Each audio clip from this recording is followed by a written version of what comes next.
tout le monde, j'espère que vous allez bien. Aujourd'hui, nous sommes là pour une nouvelle vidéo. Et avant de commencer la vidéo, je voulais m'excuser de la dernière fois sur ma vidéo qui n'a pas trop marché avec le son. Il y a eu un souci de son. Du coup, je vais refaire le montage correctement. Et je vais vous le mettre 2 jours après la sortie de cette vidéo. Donc cette vidéo sort mardi, elle sortira jeudi. Donc voilà, je m'en excuse, je vais modifier tout ça, ça arrive, je suis pas professionnelle du montage, je fais comme je peux. Et ça arrive des moments que le son et puis le son, voilà, la musique de fond marche est beaucoup trop fort de ce que je parle. C'est hyper galère d'oser les choses. Mais du coup, si on revient sur la vidéo, pour commencer, je vais vous parler de Félix Kersten. Bon, vous l'aurez vu dans la vidéo, bah non, il n'est pas dans le titre, pardon. Voilà, Félix Kersten, c'est un masseur spécialisé dans les massages douloureux comme le ventre, les bras. Ouais, c'est un sort de kiné, un peu ostéopathe de Kersten. Kersten, je dis Kersten son nom de famille parce que dans tout le livre là, que je vais vous parler, c'est que marqué Kersten. Ok, bon bah si je vous dis que le nom de famille, vous comprendrez que c'est Philippe Kersten. Voilà. Et du coup, ça vient de ce livre-là. Ce livre-là, c'est par Joseph Kessel. Donc, je ne sais pas si vous connaissez, c'est un écrivain français qui était résistant pendant la Seconde Guerre mondiale. Il voulait rencontrer Félix Kersten parce qu'il aura fait de nombreuses... ça s'appelle pas des travaux, des missions un peu. Il a eu des missions qu'il a réussi sans faute, franchement, fort bravo à lui. Et du coup, Joseph, il a voulu vraiment faire un livre sur lui, donc du coup, il l'a rencontré, ils ont parlé de plein de... ils ont parlé de toutes les missions qu'il a faites que je vais vous raconter dans cette vidéo. Et aussi, il n'y a pas que ce livre-là qui est sur Philippe Kersten, il y a plein d'autres. Il y a la liste de Philippe Kersten, comme la liste de Schindler. Bon, vous aurez compris. La liste de Schindler, c'est basé sur ce livre-là que je vous parlerai dans une autre vidéo. Donc si vous voulez vous abonner, c'est maintenant. Comme ça, vous aurez une vidéo sur la vraie histoire du film, la liste de Schindler, qui vient de ce livre-là, qui est juste là. C'est comme pour le film La liste de Félix Kersten, qui vient de ce livre-là, de plein d'autres livres. Voilà, bref. Et voilà. Donc c'est parti pour la vidéo. Pour commencer la vidéo, je voudrais faire un vue d'ensemble sur son enfance, sur sa famille, pour qu'on comprenne un peu mieux ce qui va se passer au cours de sa vie, ses opinions, bon bref, vous avez compris. Et du coup, ce que je voulais parler d'abord, c'est de ses origines. Pareil, il a eu des origines hollandaises parce que sa famille, dans les années 1400, donc ça date du Moyen-Âge, habitait là-bas. Et à cette même période, il y a eu des inondations. Du coup, sa famille s'est exilée en Allemagne et j'ai oublié de préciser, c'était une famille bourgeoise assez modeste, mais pas d'un haut rang non plus, mais assez noblesse, assez modeste pour l'époque. Du coup, ils sont allés en Allemagne, ils ont été très proches du roi Charles Quint en 1544, pardon, 1544. Ils étaient très proches et son arrière-arrière-grand-père, qui s'appelait Andreas Kersten, est devenu chevalier parce que le roi lui a donné les armes pour aller combattre contre la France. Voilà, déjà, j'ai mis le contexte de ses origines hollandaises de base, il est hollandais. Et du coup, si on revient un peu plus en avant dans les fin 1800, son père était agronome, oui c'est ça, agronome, pardon, et sa mère était une femme au foyer de base. Ils se sont rencontrés tous les deux et sa mère s'appelle Olga et son père s'appelle Frédéric. Pardon, j'ai oublié leur nom. Et c'est bien sûr Kersten, le nom de famille, c'est toujours le même.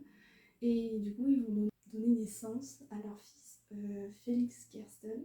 Je voulais vous parler aussi que son nom Félix vient de son parrain. C'est son parrain qui lui a donné le nom Félix. Donc du coup je vais vous expliquer pourquoi. Parce que son parrain était l'ambassadeur français des pays baltes. Parce que, alors vous allez me dire pourquoi il est allé en pays baltes, parce que ses parents se sont exilés dans les pays baltes pour avoir des terres. Et du coup, l'ambassadeur français a décidé de donner le nom Félix pour être en rapport au président français de l'époque, qui était Félix Faure.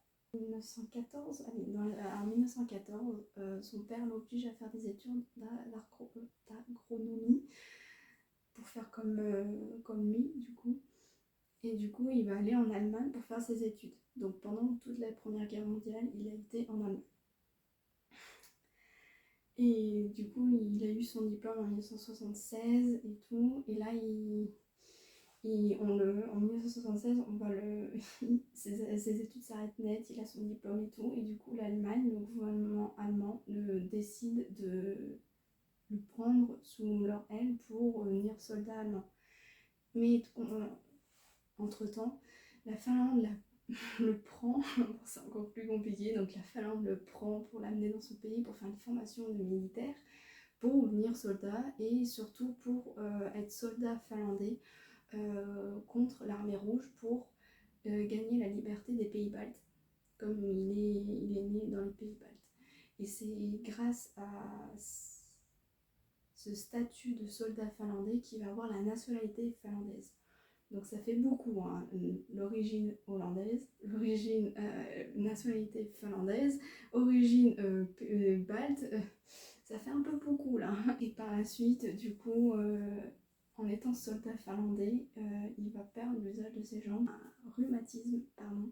Donc c'est un truc assez temporaire, donc du coup, dans les centres de soins militaires, il va marcher beaucoup avec ses béquilles et à force il va s'ennuyer et au bout d'un moment il va se dire bon bah je vais aider les chirurgiens, les médecins et tout sur place pour les aider, pour au moins donner son aide parce qu'il s'ennuyait un peu quoi, il marchait qu'avec ses béquilles, il savait pas trop quoi faire de sa journée donc il les a aidés quand même, c'est une aide solidaire qu'il avait envers les médecins. Et un jour, il s'est décidé à vraiment venir chirurgien. Donc il parle avec un chirurgien dans les camps, du coup, pas dans les camps, dans le centre de soins. Mais le chirurgien lui dit non, t'es pas fait pour ça. T'es plus fait pour les massages spécifiques. Ok, lui il est un peu perdu, ok, c'est un peu bizarre. Et du coup, il lui dit va faire des études en Allemagne. Encore en Allemagne, mais c'est pas possible. Donc du coup, il retourne en Allemagne en 1921. Il a son diplôme de médecin, de massage spécifique. Oui, il reste toujours en Allemagne et son professeur l'invite à dîner chez lui et lui faire rencontrer une personne parce que Kersten était un excellent élève et du coup le professeur aime bien le garder sous son aile et tout. Et du coup, à ce moment-là, il va le faire rencontrer le docteur Ko. Docteur Ko, oui, c'est un médecin qui est né en Chine et qui a fait ses études de massage au Tibet, qui est venu en Allemagne. Et du coup, ils vont débattre et le docteur Ko va dire mais je comprends mieux pourquoi j'ai des prédictions disant que au cours de ma vie, je vais rencontrer quelqu'un vraiment incroyable et tout. En fait, c'est toi, c'est vous, il se voit, c'est vous. Ah oui, donc du coup, le docteur Keo, même s'il est plus jeune que Kirsten, ou ils ont le même âge, je sais plus, il va le mettre sous son aile. Donc du coup, Kirsten va devenir l'élève du docteur Ko, donc il va apprendre les massages asiatiques et tout, donc il aura un diplôme en plus. Et à un moment, le docteur Ko lui dit du jour au lendemain, je suis désolée, il faut que je rentre parce que dans 3 mois, je vais mourir. Et Kirsten lui a dit, mais comment tu sais que tu vas mourir dans 3 mois? C'est dans mon truc astrologique et tout, je ne peux pas. Donc du coup, il est obligé de partir, il repart au Tibet et du coup, Kirsten reste en Allemagne. Mais bien sûr, en Allemagne, ça va, il a des amis, il a eu sa meilleure amie Elisabeth Lüb. Et franchement, il était super content d'avoir Elisabeth Lüb. Et grâce à elle, il a pu gérer tous ses clients, masseurs professionnels, pardon. Et du coup, grâce à sa meilleure amie, il a pu gérer tous ses rendez-vous et tout. Et du coup, il faisait des allers-retours. Après que le docteur Co parte, il fait des allers-retours entre l'Hollande et l'Allemagne. Et quelquefois aussi, il est allé à Rome. À ce moment-là, en Allemagne, si je reviens sur l'Allemagne, il va rencontrer un de ses clients. Ce sera un qui va beaucoup l'aider financièrement parce qu'il va se rendre compte sur le chèque de son client, bah, il a mis un zéro en plus. Donc ça va augmenter sa fortune. Donc c'est grâce un peu à ce client-là qui va avoir sa fortune qui va augmenter. Donc cette personne-là, c'est Auguste Rosterg. C'est ça, Rosterg. C'est un minier qui travaille dans l'industriel. Sa femme, il va rencontrer sa femme en Allemagne. Sa femme, c'est... ils ne sont pas encore ensemble à ce moment-là, je vais vous raconter comment ils se sont rencontrés. C'est Irmgard, j'ai du mal. Nunscherfer, je ne sais pas comment ça se dit. Elle est d'origine des Pays-Baltes. Coïncidence, je ne crois pas. Ils sont nés dans le même pays. Tout va bien. Donc du coup, ils sont en Allemagne et elle est serveuse dans un restaurant. Et lui, il s'est toujours dit, il a dit, quand je rencontrerai ma femme, et ma femme sera celle qui va me préparer mon plat préféré russe, qui est le Rolls. Le Rolls, c'est ceci le Rolls. Et du coup, ben, cette serveuse, cette cuisinière du restaurant va lui offrir ce plat-là parce qu'il a demandé un Rolls. Et du coup, il va dire, vous êtes mariés? Non, je suis ni fiancée. Ah bah dis donc, allez, on se marie. Allez, c'est parti, se marier, machin et tout. Bon, après, ils vont avoir 3 enfants au cours de la guerre, que je vais vous parler ensuite. Pendant la Seconde Guerre mondiale, ils auront 3 enfants, surtout des garçons. Et aussi, ils vont s'installer dans un domaine, donc retenez bien le nom du domaine. Le domaine, c'est Harzewald.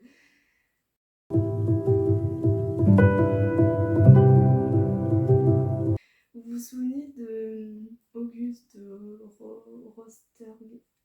Je vais jamais y arriver avec ces noms allemands là. Rosterg.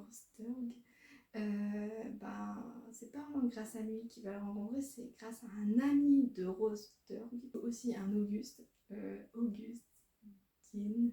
Bon, je sais pas comment ça se dit. Cet ami-là va proposer à Kirsten de devenir le masseur privé, on va dire, de Himmler, parce que Auguste Roskerg va comment dire, va se faire arrêter par les SS. Donc, comme Himmler, c'est le chef des SS, bah, il s'est dit, bah, si tu viens masseur privé, tu pourras faire tout pour sauver Auguste Roskerg. Je vais y arriver avec les noms de famille. Voilà, ils refusent le premier coup parce qu'il n'aime pas trop tout ce qui touche la politique. Il n'aime pas trop ça. Donc c'est en 1939, ça se passe pile poil juste avant. C'est à fin 1939 qu'il se dit, bon, ok, c'est bon, je vais le faire. Donc du coup, il y va. Il rentre dans la maison d'Himmler. Enfin, la maison, le quartier général des SS. Rentre et il se dit, putain, ça c'est l'antre de la bête quoi. C'est immense et tout. Donc il s'imagine des trucs que dans les sous-sols de ce quartier, il torture des gens et tout. Bon, voilà, il se fait ses propres idées déjà. Bon, c'est peut-être vrai, peut-être faux, mais on pense plus que c'est vrai. Bon, voilà, il s'imagine plein de trucs. Et du coup, il va rentrer Himmler. Himmler va lui raconter un peu sa vie et tout. Et il dit, s'il vous plaît, ne dites à personne que j'ai des douleurs. Ok. Il dirait, mais ok, pas de souci. Les médecins, ils savent pas trop ce que j'ai, faudrait vous m'aider. Oui, ils vont blablater, il va le soigner, il va dire bah, en fait c'est des crampes à l'estomac, donc je pourrais vous soigner plusieurs fois et tout. Et petit à petit, ça va venir vraiment son masseur privé. Et il va quand même de temps en temps voir ses clients, mais moins en moins avec le temps. Il va retenir beaucoup de tout ça en fait. C'est que déjà, ils vont tisser une amitié assez forte entre eux, entre Himmler et Kersten. C'est un peu bizarre parce que Kersten, il aime pas trop tout ce qui touche les nazis, bon voilà. Mais ils vont en venir très très proches. Et du coup aussi, il va avoir des petits tics que Himmler, par exemple, ses lunettes. Alors, vous allez me dire, ouais, pourquoi ces lunettes? Alors, Kersten va remarquer qu'avec ses lunettes, quand il se met en colère, il est tout le temps en train de baisser, remettre ses lunettes, remonter, descendre de la latte du nez. Je vais vous montrer. Alors, du coup, il met ses lunettes. Il va tout le temps, quand il va parler, il va s'énerver, il va tout le temps les remonter, les redescendre, les remonter, les redescendre. Et il va voir que c'est un tic, donc il sait très bien à quel moment il commence à s'énerver, comment il faut l'amadouer. Souvent, il va beaucoup répéter, beaucoup. Le Führer l'a dit, le Führer l'a dit, et c'est redondant, tu vois, donc il faut tout que ce soit en rapport au Führer, tout le temps. Bon, vous savez qui c'est le Führer, hein.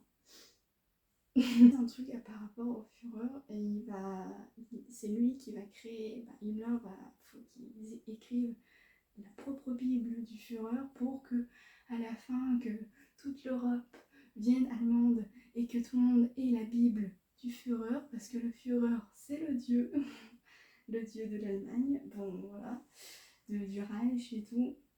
Donc il doit créer sa propre Bible.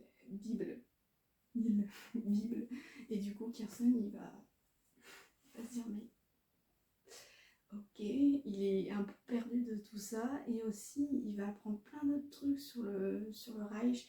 Il y a un truc qui, je trouve ça important de dire, c'est il était au courant que le Führer a décidé que dans tout son empire allemand, il voudrait que l'avortement soit légalisé. Mais avec tout ce que Himmler va lui dire, ce qu'il va analyser d'Himmler, il va tout marquer dans un carnet. Donc retenez bien tous ces carnets, c'est hyper important. Il va beaucoup manipuler Himmler et il va avoir beaucoup de tourments lui-même. Il va se poser beaucoup de questions. Voilà, comme je vous dis, c'est le début du cauchemar pour lui. Il n'endort plus les nuits. En 1941, il va apprendre par hasard. Au moment où il va voir Himmler, il s'assoit sur la chaise puisque Brandt lui a dit « Assis-toi sur ta chaise, ne bouge plus. » Ok, je ne bouge plus. Et à ce moment-là, il bouge plus parce que Himmler était en réunion avec plein d'autres chefs de la Gestapo et tout. À ce moment-là, à la fin de la réunion, qu'est-ce qui va sortir de ces deux chefs? Alors un on ne sait pas son nom, et un autre, c'est Heinrich. C'est le plus grand chef de la Gestapo, il sort. Alors déjà, il commence à le juger mentalement, Gerson, il dit oh putain mais c'est pas vrai quoi, c'est pas vrai, pourquoi je le vois, il l'aime pas du tout. Et qu'est-ce qu'il entend par hasard? Que ils sont en train de préparer une déportation des juifs hollandais dans les camps de concentration. Plus de 3 millions de juifs. Et du coup lui il commence à se cogiter, non mais c'est pas possible, les Hollandais, il est très proche des Hollandais comme si vous avez déjà bien compris. Il a dit non mais c'est pas possible, c'est pas possible. Et au bout du troisième jour, il se dit putain c'est pas vrai, il faut que j'en parle à Himmler. Alors bien sûr, il va en parler à Himmler, mais Himmler il va rien faire quoi. C'est sa décision à lui, c'est la décision du Führer, comme il dit, le Führer l'a dit, donc faut faire et tout. Mais il va jouer de ça pendant 2-3 semaines, un mois avant que l'opération va se faire, l'opération de l'exportation. On ne sait pas trop si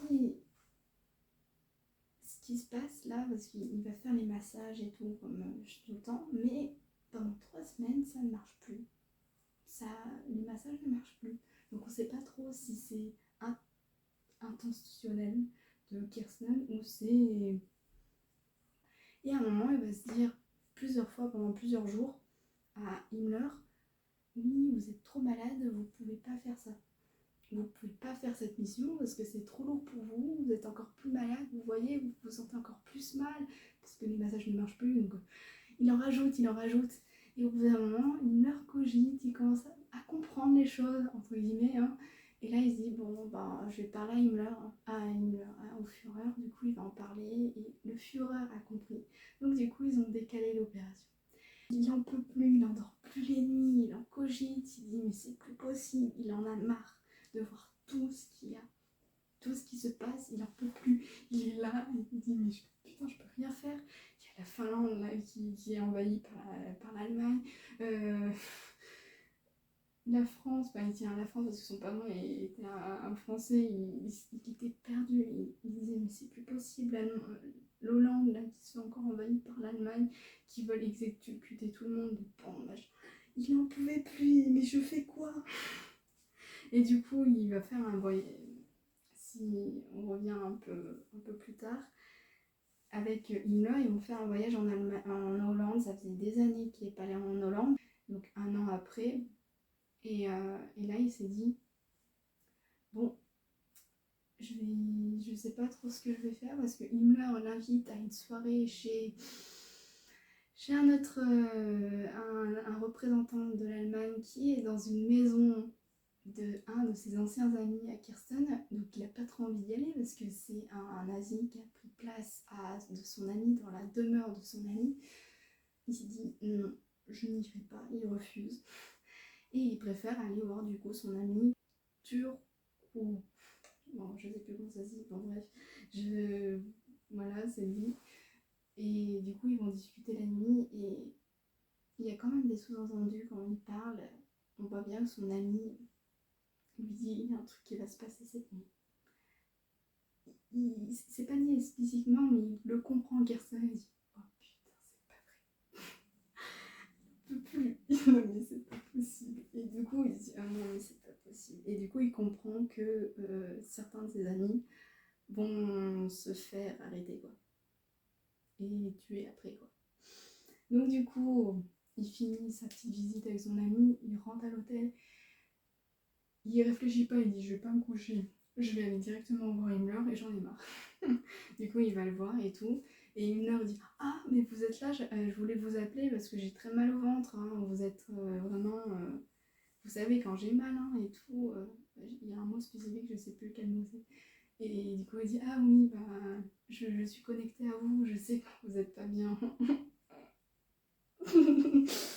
Bon bref, et du coup, il lui fait le massage et pour bien le manipuler, pour bien essayer de négocier avec lui, il va bien toucher les zones où ça fait mal, il va le torturer de douleur. Bon après c'est un spécialiste donc il sait très bien où il faut appuyer et tout. Et à un moment il meurt, il cède, il dit ok, bah je vais appeler le chef, et il appelle le chef, Rotter ou Potter, je sais plus. C'est lui, je sais plus son nom. Il va l'appeler et du coup, voilà. Et Kirsten, il entend ce qu'il y a au téléphone, il a un écouteur à l'oreille, Himmler qui parle, il entend que Rother dit mais comment vous pouvez faire confiance à un étranger, c'est pas possible, il est trop dangereux, faut arrêter, tout. Et Himmler, il dit j'en ai rien à foutre, je fais confiance à mon meilleur pote, on va dire, de Hitler, contre Hitler, qui va un peu tourner mal. Parce que Kirsten va essayer de dire à Himmler non, faites pas ça, c'est n'importe quoi, allez pas arrêter n'importe qui, les tuer et tout, machin. Il essaye de négocier, mais ça marche pas cette fois-ci. Bon, après, il a pas joué de ses talents de masseur ni rien, donc ça n'a pas marché, hein. Mais il se rend compte qu'il y a un de ses amis qui a été arrêté. Donc il demande à Himmler de le protéger. De le protéger, d'arrêter de pas l'exécuter, de le faire tuer. De le faire pendre, quoi, surtout. Et du coup, Himmler, avec une poignée de main, il dit pas de soucis. Après, alors, comment dire, à un moment, il y a Himmler qui va lui demander est-ce que ce serait possible de soigner le Führer. Alors, Kirsten, il se dit pourquoi faire. Et du coup, il se dit Himmler dit oui, il a une grande maladie, personne ne devrait le savoir, c'est que moi qui est au courant et son médecin. D'accord, du coup il voulait savoir un peu plus, il dit oui mais je peux pas trop vous en parler, mais c'est pour l'aider. À un moment il y a Brandt, le secrétaire d'Himmler, si je répète encore, va lui proposer un soir, l'appelle comme ça, à l'improviste, à son domaine, lui appelle disant oui est-ce que vous pouvez venir, je finis à telle heure, machin, est-ce que vous pouvez venir à ce moment-là, il n'y aura personne qui va nous surveiller, venez, il n'y a aucun souci, il n'y aura aucun problème. Kirsten a dit ok, pas de souci, un peu troublé, il se demande pourquoi. Du coup, en fait, quand il va au quartier général, du coup, en fait, Brand va lui montrer un dossier assez secret, le dossier du Führer sur la maladie du Führer. Donc du coup, il va feuilleter et tout, il va même s'asseoir et tout, il va halluciner de tout ce qu'il a, il a dit mais comment on peut mettre un homme au pouvoir, quoi. C'est toute la maladie qu'il a, tous les symptômes et tout, et il s'est bien marqué qu'il a la syphilis. Voilà. Bon, vous savez ce que c'est une maladie transmissible sexuellement, bref, et ça peut avoir des symptômes graves qui peuvent s'aggraver, quoi. Et du coup, ça, il va encore le marquer dans son carnet, il va le marquer. Et du coup, vous allez comprendre pourquoi ces carnets-là vont être très importants. Du jour au lendemain, il va décider, il va demander à Himmler est-ce que c'est possible d'aller en Suède. Alors Himmler, il hallucine, il dit mais pourquoi faire et tout, vous venez rester avec moi, j'ai besoin de vous et tout. Il dit je voudrais bien y aller parce que j'ai des amis là-bas et je voudrais bien aller les voir. Et il a dit aussi, j'irai avec ma femme, mais mon fils restera avec ma meilleure amie Elisabeth au domaine. Ah ok, pas de souci, tant que vous reviendrez, vous revenez, il n'y a pas de souci. D'accord. Donc il y a un peu cette pression-là, Kirsten qui est obligé de revenir, quoi. Donc du coup il y va, mais c'est pas une raison vraiment amicale qu'il y va, c'est purement politique en fait.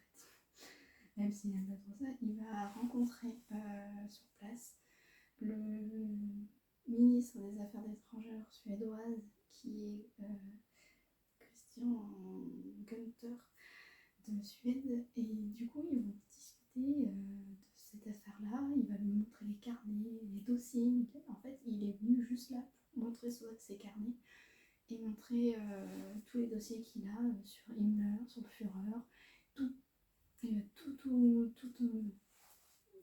tout déballé comme ça. Voilà, j'ai une valise avec tout dedans donné. Voilà. Il a pris que sa valise pour ça. Voilà, Günther, il veut voir grand, il veut voir énormément grand. Il voit quelque chose qui peut permettre d'arrêter la guerre. Il demande à Kirsten, il dit alors, j'ai une mission cruciale à vous donner, c'est que comment dire, si c'est possible de ramener des prisonniers suédois qui ont été suspectés d'espionnage en Suède, c'est possible et tout. Allez, s'il vous plaît, c'est possible aussi ramener des femmes juives, c'est possible. Des camps, il était un peu, il n'était pas très serein, mais il savait que Kirsten, c'était le seul qui pouvait faire ça, quoi. Parce que le seul moyen de faire, c'est d'en parler à Himmler, quoi. Pour un peu déjà, pour permettre que sa mission fonctionne, il va s'allier, lier une confiance avec des espions allemands. Donc comme Wilhelm, il s'appelle comment, Schellenberg, comme ça, Schellenberg, et le général Berger. Il va essayer de se lier avec eux, tisser une confiance entre eux pour pas qu'il se fasse soupçonner que voilà, il fait de la merde. Du coup, vous vous souvenez de ce pauvre Vensal, l'ami qui s'est fait arrêter parce qu'il a fait une tentative d'attentat contre le Führer et tout. Vous vous souvenez de cette promesse que Hitler a faite en serrant bien la main de Castor qu'il n'allait pas l'exécuter? Ben, Hitler n'a pas tenu sa promesse. Hitler aura fait une boulette sans le vouloir. Il aura dit pendant une consultation qu'il avait exécuté plein de monde suite à la tentative d'attentat. Et du coup, Castor va revenir dessus et a dit: et Vensal alors, vous avez tenu votre promesse, hein? Il a dit: ben, je suis malheureux de vous dire qu'il a été exécuté. Alors là, Kerstin, il s'est mis dans une colère, mais vraiment, une colère noire. Il a arrêté la consultation, il s'est pris ses briques et ses brocs, il s'est parti. Il s'est cassé. Et là, il enchaînait, il a dit: non, mais partez pas. Il commençait vraiment à hurler: non. Et vraiment, une sens dramatique, il était: non, s'il vous plaît, non. Non, mais non, il est con, quoi. Donc, Kerstin, il a un peu baissé les gants, il retourne et il a dit: bon, bah, si c'est comme ça, vous faites ce que j'ai envie que vous fassiez. Donc, il était un peu au sol, il disait: non, ok, je ferai tout ce que vous voulez, machin et tout. Ok, il était vraiment en train de supplier qu'ils reviennent et tout, parce qu'il a dit: qu'est-ce que je fais sans vous, ça serait la fin du monde.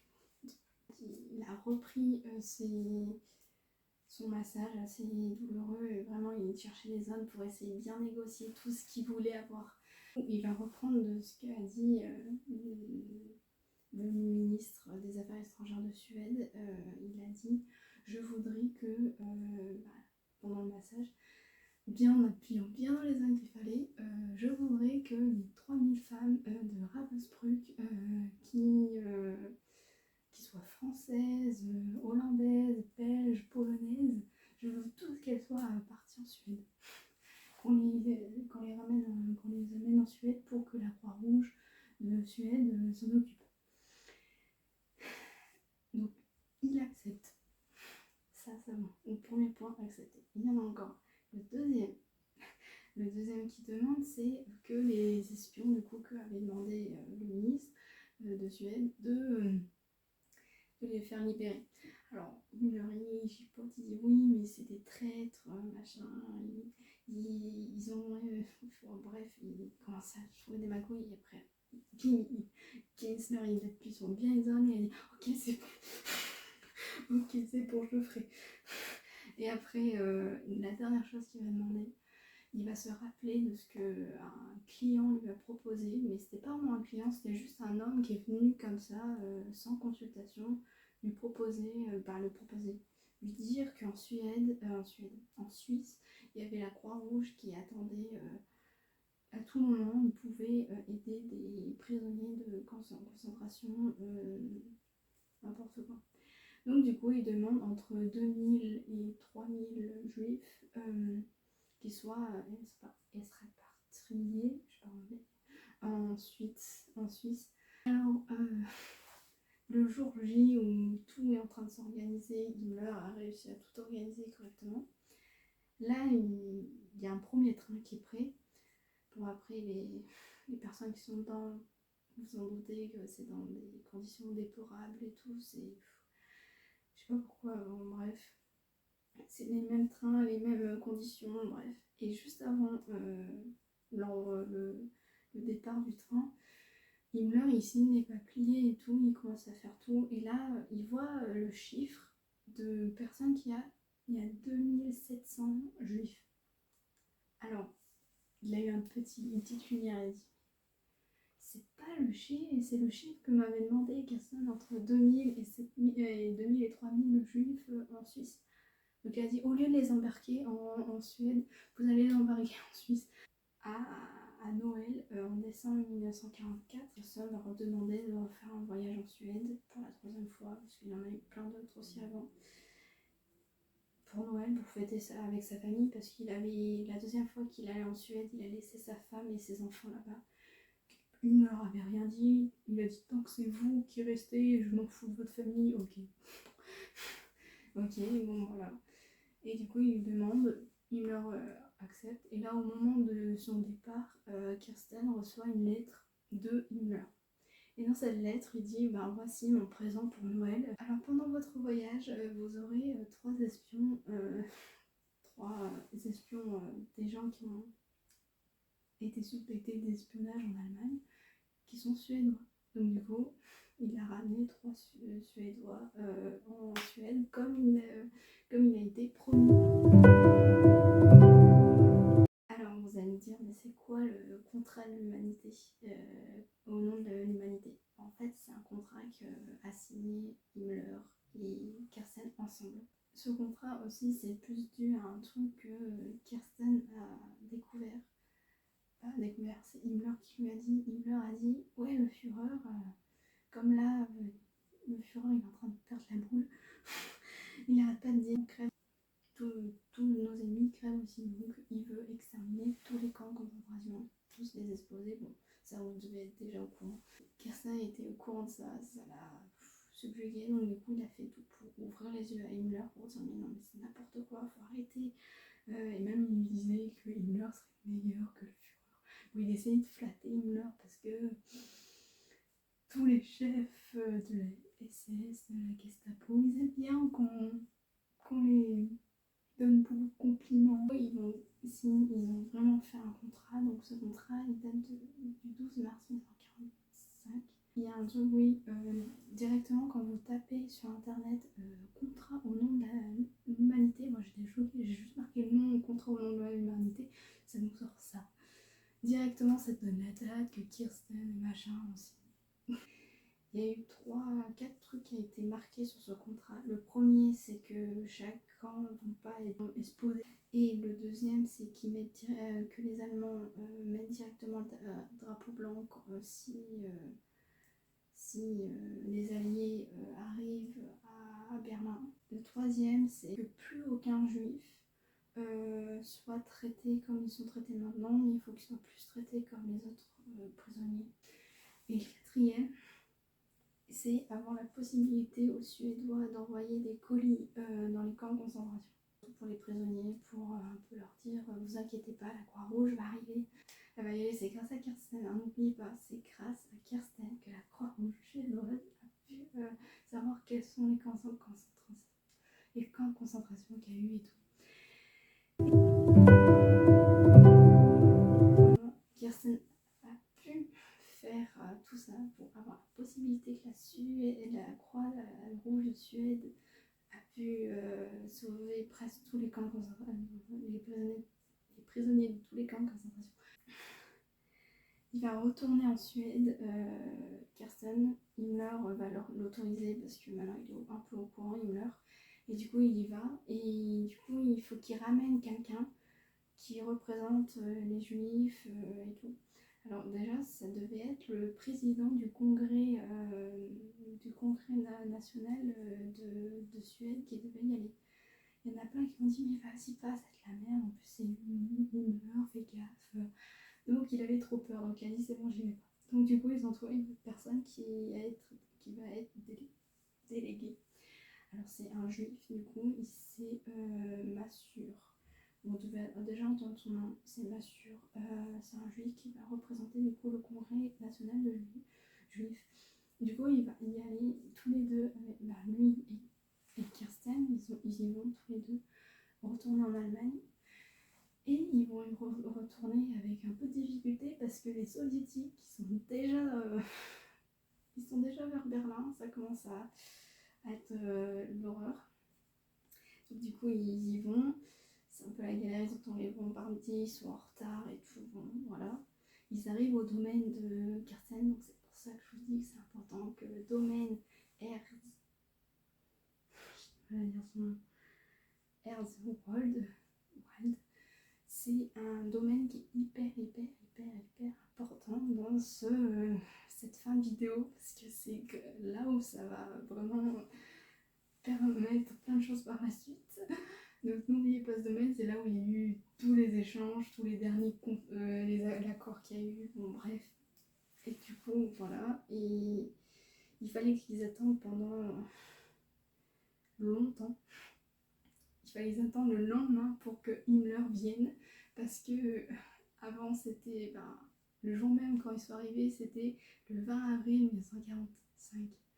Alors, le 20 avril, c'est l'anniversaire de Hitler. Alors, Himmler n'était pas là ici. Himmler est parti dans le bunker avec le Führer en train de fêter l'anniversaire du Führer. Ouais.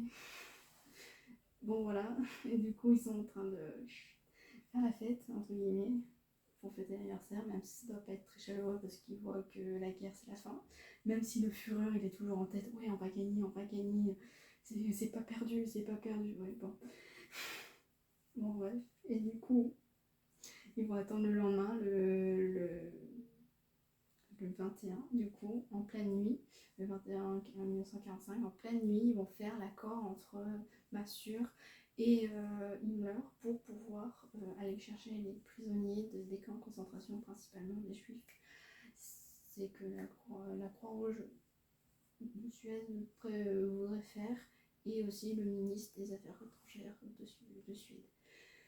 Donc du coup, ça se passe un peu mal parce qu'ils commencent à débattre et ça commence à être un peu chaud. Ils sont en train de Massur et Himmler. Ça passe pas trop. Hein. Donc au bout d'un moment, Kirsten il a stoppé la conversation. Elle a dit c'est bon, allez, on signe les papiers pour pas que ça aille trop loin, sinon c'est de la merde. Un mois plus tard, après cet accord, on sait que Himmler s'est suicidé. Bon, voilà, il s'est suicidé au mois de mai 1945. Voilà, il va mourir, Kirsten, en 1960 en Allemagne. Je vous dis à la prochaine dans une nouvelle vidéo. Vous avez encore des idées de vidéos que je vais faire. Donc, si vous voulez voir des vidéos de ces livres-là, parce que c'est plus des livres que je lis que regarder sur Internet, c'est plus intéressant. Donc, si vous voulez voir d'autres vidéos de ce genre, même si je blague beaucoup, que je raconte beaucoup, j'espère que ça vous a plu. Et n'oubliez pas que chaque histoire laisse des traces et évolue constamment.